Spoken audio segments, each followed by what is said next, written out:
Hello mga kachits! Good morning! Welcome again to my channel. Meron na naman tayong ilulutong exciting. Itong famous kangkong, i-adobo lang natin. Napakasimple. Ewan ko, marunong din siguro kayo, pero ipapakita ko kung paano ko lutuin ito. At sabihin nyo kung tama ba o mali. May kanya-kanya tayong style eh. Coconut oil. Pure canola oil. Kalamansi, bawang or garlic, black pepper, freshly crushed, and then soy sauce or toyo, suka or vinegar, and then the kangkong or the water spinach. Yan. Nalinisan na. Ibinabat ko siya muna sa tubig na may baking soda bago binanlawan ng 3 beses. Tapos, ayan, ready na. Magluluto na tayo. Okay, umpisa na natin, sindihan. Wait lang, patayin ko yung washing machine at ang muna ay sumabay na naman.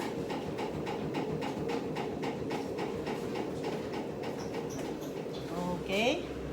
At lagyan natin ng canola oil. Kunti lang, 2 tablespoons. Okay, let's continue.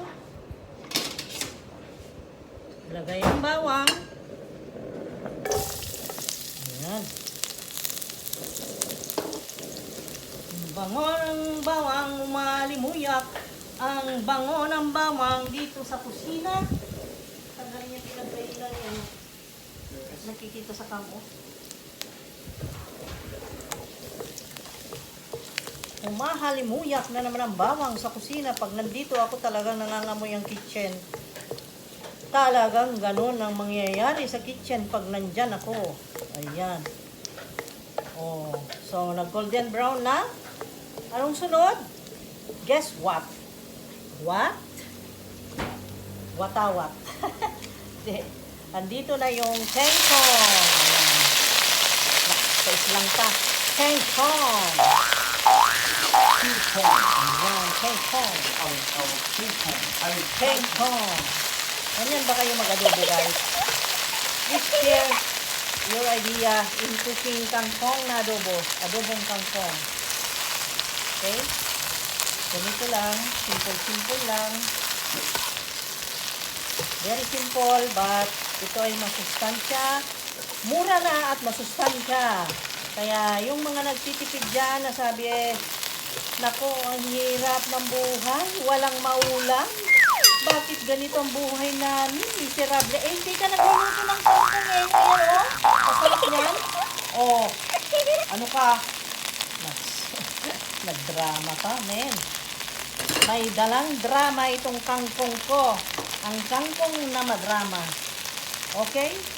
At ngayon, ay ilagay ko na ang kalamansi. Okay? Ang paglagay dyan ay para hindi masali ang buto. Ay siyempre, may salaan. Ganyan. Ganon yan. Ganon. Yan ang bango naman itong kalamansi talaga. Ang sarap ng adobo ng kangkong pag may kalamansi, guys. Kayo, suka lang ba ang ilalagay? Subukan nyo may kalamansi. Masarap, maamoy. Humahalimuyak ang kanyang pagka-lemon. At refreshing ang kanyang amoy. At ang kanyang taste ay naku, patakam-takam naman talaga. Gusto ko ito. Asin-asin. Tapos, lagyan natin ng pampalasa. Okay, yan na. So, ang pampalasa natin ay ang toyo. Yes, of course. Pagkatapos ng toyo ay lagyan natin ng konting suka. Siyempre, konti lang. 2 tablespoons lang kasi may kalamansi na. Okay, ganyan lang. Hindi na lalagyan ng water kasi magtutubig na yan. The leaves will shrink na. Nag-English na naman.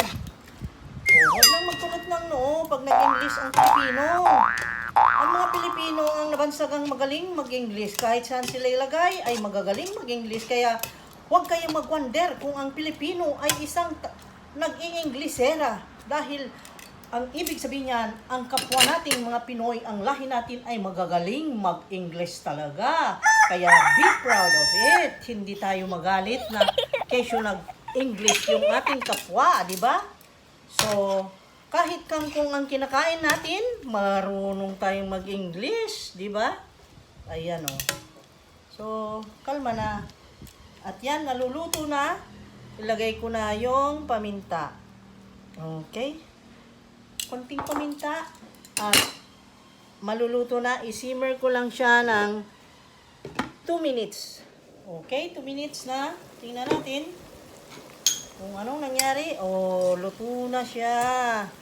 Pero yung pagkaluto niya, guys, ay nasa sa inyo kung gusto niya ng overcook na talagang luto o yung crunchy lang siya. Ayan. Kasi ako, pagka gisa, 2 minutes lang. Pag cover ko na, bilangan ko lang siya ng 2 minutes at luto na. Pero tikman natin ang alat niya. It's still crunchy and yummy. Wow. Sarap pa. It tastes sour. Tastes earthy because of the leaves of the kangkong. And it's good. Garlicky. A little bit spicy because of the black pepper. Ayan. Sarap na ang tanghalian. Meron na akong gulay. Okay, patayin ko na. Okay. Then close. Okay. Pwede itong antipasto, meaning appetizer. Pwede rin, ganun, ipares nyo halimbawa, yung ulam kasi namin is isda. Nasarap ito, ipares sa isda. Or sa karne, pwede rin sa steak. Pwede sa pork adobo. Or sinigang. Ay, naku, marami ipares dito. Naku, dadami ang makakain nating kanin. So, okay na? Bye-bye na? Na-share ko na naman ang madramang kangkong. Okay. Ang madramang adobong kangkong. Ito ang title nito, guys. Okay? Thank you. Please like, comment, share, and subscribe. At i-share na sa mga kaibigan.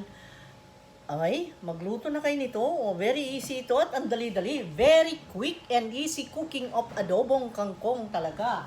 Super easy, super quick. Okay, luto na, pakain na. Okay, bye-bye. Pababayin nyo ako. Bye-bye, guys. See you again next time. Love you guys. God bless. Have a nice day.